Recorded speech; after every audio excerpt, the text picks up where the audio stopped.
Rezar em latim é melhor do que rezar em português? Por que essa insistência no latim, essa língua morta que ninguém entende? Não é melhor agora que a missa é celebrada em português, que todo mundo compreende? Por que essa insistência de voltar a utilizar o latim? Essas perguntas que nós vamos responder no vídeo de hoje. Seja muito bem-vindo ao Rezar em Latim. Eu me chamo Matheus Criso, é uma alegria muito grande ter você por aqui. Gostaria agora no início já de pedir aí que você deixe o seu like no nosso vídeo, que se inscreva no nosso canal. Aqui nós falamos de liturgia tradicional, do calendário litúrgico tradicional, da missa tridentina. Nós ensinamos a rezar em latim. Nosso canal é para quem gosta da tradição, gosta de conhecer a história da igreja através da missa tridentina, das orações em latim, do uso do latim, e é isso que nós vamos ver no vídeo de hoje. Então, se você gosta desses conteúdos, gosta desses assuntos, deixa seu like no nosso vídeo, se inscreve no canal, aciona o sininho para sempre estar recebendo notificação quando a gente lançar um novo vídeo, envia esse vídeo para os seus amigos que também gostam da tradição da igreja. Dados esses recados, vamos para o conteúdo do nosso vídeo, né? Por que essa insistência na volta do latim? Na verdade, não é uma volta do latim, a igreja nunca abandonou o latim. A gente está aqui não para defender uma ideologia, não para defender minhas ideias, meus interesses, o que eu gosto, mas para mostrar o que a igreja nos ensina, o que tem nos documentos da igreja. Por exemplo, no Concílio Vaticano II, tem uma constituição lá voltada para a Sagrada Liturgia, se chama Sacrosanctum Concilium. Ela fala do uso do latim. Vamos ler aqui para vocês um trechinho dela. Se chama Constituição Sacrosanctum Concilium.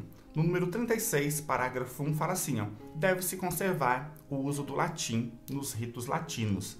Nosso rito aqui do Brasil, como vários outros países, é rito latino, então deve-se conservar o uso do latim. As pessoas pensam, o Concílio Vaticano II aboliu o uso do latim. Muito pelo contrário, deve-se conservar. No parágrafo 2 fala assim, dado, porém, que não raramente o uso da língua vulgar pode revestir-se de grande utilidade para o povo, quer na administração dos sacramentos, quer em outras partes da liturgia, poderá conceder-se à língua vernácula, no caso do Brasil ao português, lugar mais amplo, especialmente nas leituras, nas admonições, em algumas orações e cantos. Então, o Concílio Vaticano II permitiu que se use a língua vernácula, a língua do país, o português, o inglês, o espanhol, enfim, a língua que o povo fala naquele país, na liturgia. Mas dê preferência ao latim. Número 54 fala assim, tomem-se providência para que os fiéis possam rezar ou cantar, mesmo em latim, as partes do ordinário da missa que lhe competem. Então, tome-se providência para que os fiéis possam rezar ou cantar em latim. Então, a gente vê aí claramente que o latim não foi abolido. Foi permitido que se use a língua vernácula, a língua que o povo fala no país, mas que se mantenha o uso do latim. A gente tem também o Código de Direito Canônico. Lá no cânon 928, fala assim, realize-se a celebração eucarística na língua latina, ou em outra língua, contanto que os textos litúrgicos estejam legitimamente aprovados. Ou seja, realize-se a celebração eucarística em língua latina ou em outra língua. Pode-se utilizar outra língua, mas a que eles citam aqui no documento é a língua latina. E lá no finalzinho do Código de Direito Canônico também tem tipo um vocabulário dos termos que são usados em todo o documento. E tem lá Igreja Latina. O que é a Igreja Latina? Igreja Latina é o conjunto de igrejas particulares do Ocidente, cuja língua oficial, por antiquíssima tradição, é o latim.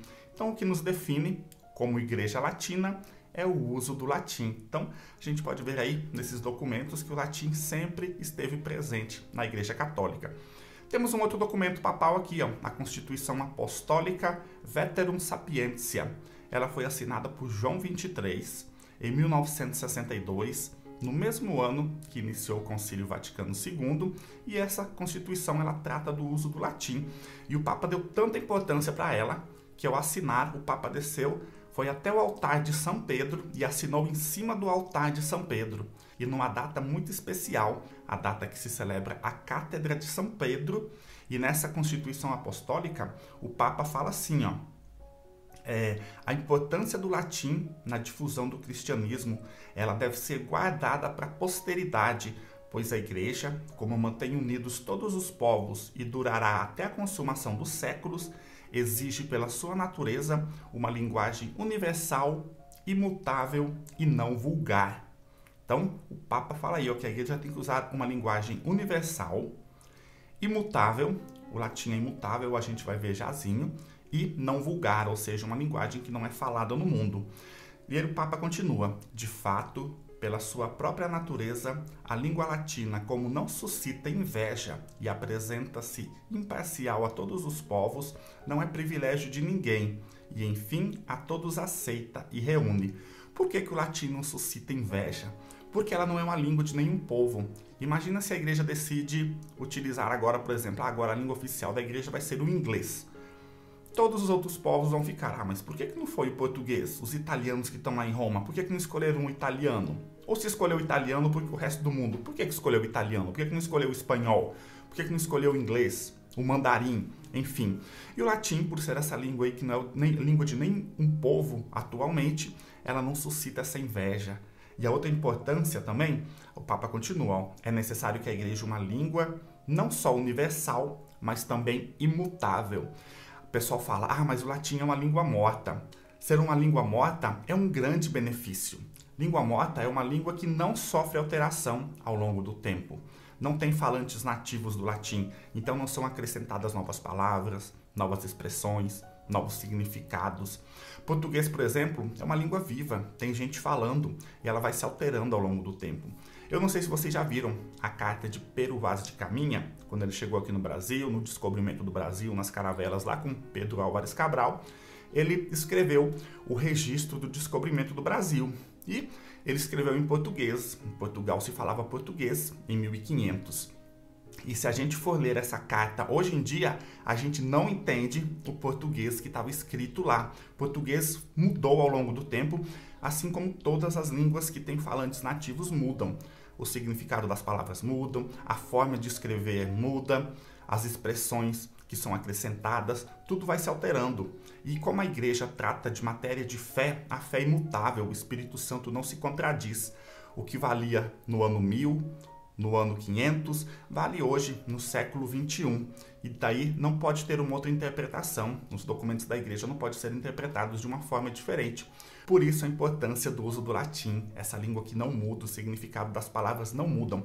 Vou ler para vocês só um trechinho, bem pequenininho, da Carta de Caminha, para vocês verem a diferença do português só de 500 anos atrás. Não é muito tempo, mas olha como que era escrito. Quero ver se vocês vão conseguir compreender.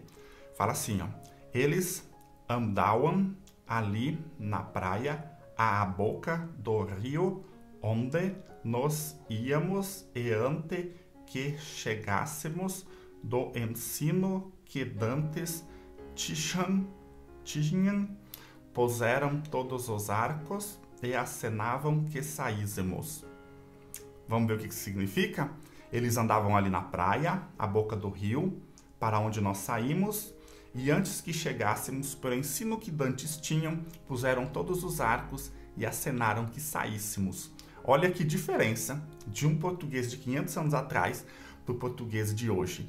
Então, o uso do latim tem esse grande benefício aí de ser uma língua morta. Às vezes, falar de língua morta, mas é uma língua morta? Graças a Deus que é uma língua morta. Ela não sofre alteração, como a nossa fé também não pode sofrer alteração.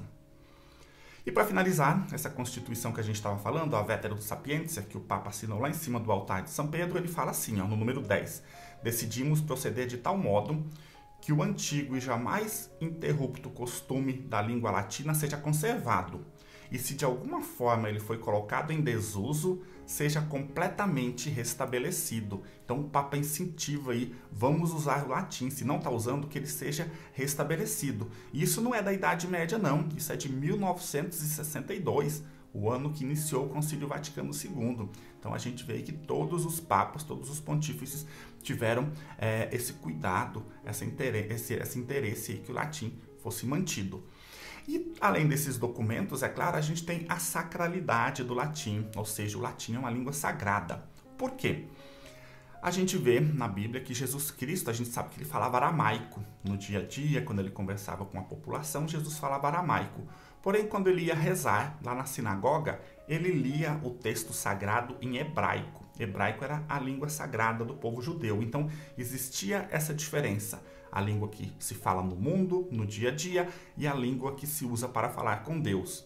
Era o aramaico no dia a dia e o hebraico na sinagoga, o hebraico para rezar. E a gente, no nosso dia a dia, também deve fazer essa distinção. E o latim nos ajuda a separar o nosso momento mundano, enquanto a gente está aqui como ser humano nesse mundo, e o nosso momento de espiritualidade, de falar com Deus. O latim nos ajuda a fazer essa separação. E a língua sagrada dos nossos dias é o latim. Por quê? Porque ela foi consagrada na cruz de Jesus Cristo. Quando escreveram aquela placa e colocaram em cima da cruz de Cristo, que a gente vê lá um INRI, I-N-R-I, em cima da placa de Jesus Cristo, aquilo lá em latim são as iniciais das palavras Jesus Nazarenus Rex Iudeorum, ou seja, Jesus Nazareno, rei dos judeus. Está lá em João 19, 19 e 20. Pilatos redigiu também uma inscrição e a fixou por cima da cruz. Nela estava escrito: Jesus de Nazaré, rei dos judeus, Jesus Nazarenus Rex Iudeorum. Muitos judeus leram a inscrição porque Jesus foi crucificado perto da cidade e a inscrição era redigida em hebraico, em latim e em grego. Ou seja, latim foi utilizado na cruz de Jesus Cristo e a partir desse momento se tornou uma língua sagrada. A gente sabe que nos 3 primeiros séculos da igreja não se utilizava o latim, se utilizava o grego, porque o Oriente da igreja era um ambiente mais rico em ideias, mais rico em obras literárias e lá eles usavam o grego. O Primeiro Testamento todinho foi escrito em grego. Existe uma discussão aí no Evangelho de São Mateus, que ele pode ter sido escrito em aramaico e depois traduzido para o grego, mas tirando isso, todo o Novo Testamento foi escrito em grego. As cartas de São Paulo aos romanos. Os romanos moravam lá em Roma se falava latim, porém os cristãos que estavam lá falavam grego. Então, as cartas de São Paulo aos romanos foram também escritas em grego. E quando aconteceu essa latinização, essa mudança do grego para o latim? Quando os romanos começaram a se converter ao cristianismo. Aí a igreja começou a produzir obras em latim, a igreja começou a introduzir o latim nas suas pregações, para utilizar como língua para a conversão desses povos. Então, por volta do século III, mais ou menos, começou-se a utilizar o latim ao invés do grego.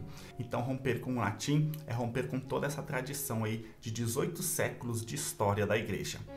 Respondendo à pergunta título do vídeo, então rezar em latim é melhor do que rezar em português? Pela força da oração, não. A oração tem a mesma força, tanto em latim como em português. Deus não vai te atender por causa da língua que você está rezando, mas pela tradição da Santa Igreja, para dar continuidade a essa tradição que a gente recebeu aí de vários séculos, de tantos papas, dos nossos antepassados, dos nossos cristãos, poder rezar na mesma língua deles, poder cantar os mesmos cânticos que eles cantam, é dar continuidade a essa igreja, a obra de nosso Senhor Jesus Cristo, né? Então, essa é a importância de nós rezarmos em latim. Outro documento do Papa Bento XVI, Motu Proprio Latina Lingua. O Papa Bento XVI ele instituiu a Pontifícia Academia de Latinidade, ou seja, ele instituiu uma academia do estudo de latim ligada diretamente ao Papa. Olha aí a importância que a igreja dá ao latim, de perceber que estava sendo deixado de lado o seu uso, que instituiu uma academia para o seu estudo. Basicamente, o Papa Bento XVI fala, vamos estudar latim. Olha o que ele fala lá no número 4 desse documento. Portanto, torna-se urgente apoiar o compromisso por um maior conhecimento e um uso da língua latina mais competente, quer no âmbito eclesial, quer no mais vasto mundo da cultura. Então, Papa Bento XVI aí apoiando o uso do latim. E todos os papas que a gente teve aí, depois do Concílio Vaticano II, apoiaram o uso do latim. O Papa Francisco não falou muito sobre isso, mas nunca proibiu, nunca falou, parem de usar o latim, não usem mais essa língua. Não, muito pelo contrário, ele basicamente ficou neutro. Mas todos os antecessores dele, João Paulo II, Bento XVI, todos os papas incentivaram, fizeram documentos aí incentivando o uso do latim. E daí você pode pensar, mas como que eu vou fazer concretamente aqui no Brasil para estudar latim? Então, a gente tem o nosso perfil aqui, que nosso objetivo principal é esse. O nome do perfil é Rezar em Latim. O objetivo do nosso perfil é ensinar a rezar em latim. Temos aqui no YouTube vários vídeos ensinando várias orações em latim. A gente tem no nosso Instagram mais de 1000 publicações ensinando a rezar em latim, várias orações, como responder à Santa Missa. E se você quiser se aprofundar mais ainda no estudo dessa língua sagrada aí, a gente tem o nosso curso, foi lançado semana passada, se chama Santo Terço em latim. A gente sabe a importância do Santo Terço, as aparições de Nossa Senhora, sempre ela pedindo para que rezem o terço e a gente poder rezar nessa língua sagrada que a gente viu aí, que tem 18 séculos de tradição, a gente poder rezar utilizando as mesmas palavras que vários santos rezaram, São Francisco de Assis, São Pio de Pietrelcina. Imagina você poder rezar na mesma língua sagrada desses santos, que vários papas incentivaram seu uso. É uma língua que foi consagrada na cruz de Jesus Cristo, é uma graça muito grande. Quem reza em latim sabe do que eu estou falando, é algo inexplicável, realmente algo divino. Então, se você tem um desejo de se aprofundar no estudo dessa língua, a gente tem o nosso curso Santo Terço em latim, onde nós ensinamos todas as orações do terço, detalhadamente, palavra por palavra, como que a gente pronuncia. Depois a gente vê o seu significado para o português, temos vocabulário mostrando todas as palavras daquela oração. A gente tem exercícios que vão ajudar na memorização. A gente tem a contemplação dos mistérios, ensinamos as jaculatórias em latim, ensinamos a rezar a ladainha de Nossa Senhora no final do Santo Terço. Então, se você tem o desejo de aprofundar seus estudos no latim, faça esse nosso curso, o link está aqui na descrição do vídeo. Clica aí, acesse o nosso site lá, se matricula e faça parte dessa tradição de 18 séculos de uso de latim na nossa Igreja Católica. E o vídeo de hoje é isso. Espero que vocês tenham gostado do nosso tema, do nosso assunto. Um grande abraço, fique com Deus. Se vocês quiserem acrescentar alguma coisa que eu não falei aqui no vídeo, que eu esqueci, que vocês acham que é interessante, deixa nos comentários aí. Eu fixo os comentários mais interessantes, que tem o melhor conteúdo aí, para que as pessoas que estão assistindo o vídeo também possam lê-los. E é isso, um grande abraço, fique com Deus. Salve Maria Santíssima.